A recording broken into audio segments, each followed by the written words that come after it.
अकोला जिल्हा ग्रंथालयाची अवस्था अत्यंत दयनीय झाली आहे। धूळ, कचरा, पाणी आणि सुरक्षा नसल्याने ग्रामीण विद्यार्थ्यांचे शिक्षण कोलमडत आहे। प्रश्न स्पष्ट, शिक्षणासाठी आलेले विद्यार्थी कुठे बसणार?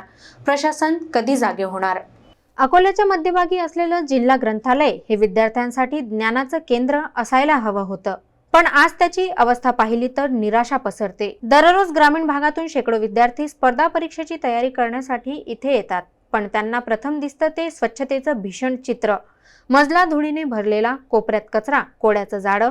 अनेक विद्यार्थी म्हणतात की पाय टाकायलाही भीती वाटते, बसायला नीट जागा नाही, मोडक्या टेबल खुर्च्या, जागोजागी तुटलेले फडे, पिण्याच्या पाण्याची व्यवस्था जवळजवळ नाहीच, वॉटर फिल्टर बंद, टाकी भोवती दुर्गंधी। या उष्ण वातावरणात विद्यार्थी तहानलेले, घामाने निथळलेले, पण अभ्यास थांबवत नाहीत। इतकं मोठं वाचनालय असूनही मूलभूत सुविधा शून्य। बाथरूमची स्थिती तर अधिक बिकट आहे। सुरक्षेची कोणतीही व्यवस्था नसल्याने बाहेरील मुलांचा वावर वाढतो। आवाज, आरडाओरडा, जागेवर भांडण, अभ्यासाचा माहोल पूर्णपणे बिघडतो।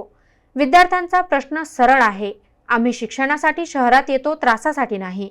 प्रशासनाकडे मदतीची अपेक्षा आहे, स्वप्न मोठी आहेत, परंतु परिस्थिती प्रत्येक स्वप्नाला चिरडत आहे। आता निर्णय आणि सुधारणा तातडीने आवश्यक आहेत। शासकीय लायब्ररीत आपली हे जी आहे की नाही, सरकारी गव्हर्नमेंट लायब्ररी, इथे आम्ही शिकत आहे खूप दिवसापासून। आणि आम्हाला समस्या अशी झाली तर इथली जी बाथरूमची व्यवस्था आहे हे काहीच बदललेली नाही। आम्ही आधीपासून येतो इथं, आम्हाला 5 वर्ष झाली इथं, हे जशीच्या तशीच आहे। आणि पाण्याची बी व्यवस्था बघितली तर ते फिल्टरचं पाणी म्हणतात आरोचं, तर ते बोरचं पाणी आम्हाला प्यावं लागतं। आणि इथली व्यवस्था बघितली अंदर तर साफसफाई बी नाही।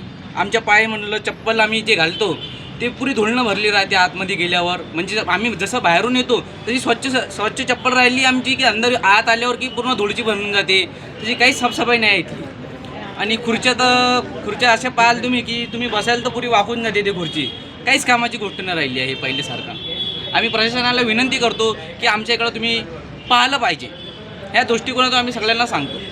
शिकण्यासाठी येतो आणि आम्ही सर्व गरीब शेतकऱ्यांचीच मुलं आहोत। तर आम्हाला असं वाटते बा की हे सरकारमान्य लायब्ररी आहे, तर आम्हाला असं वाटते की आमच्या लायकी इतक्यात आम्हाला सुखसुविधा मिळायला पाहिजेत। आणि सर्व मुलांनाच माहिती आहे इथं सुखसुविधा काय आहेत काय नाही, पाण्याची असो किंवा बाथरूमची असो किंवा इतर काही।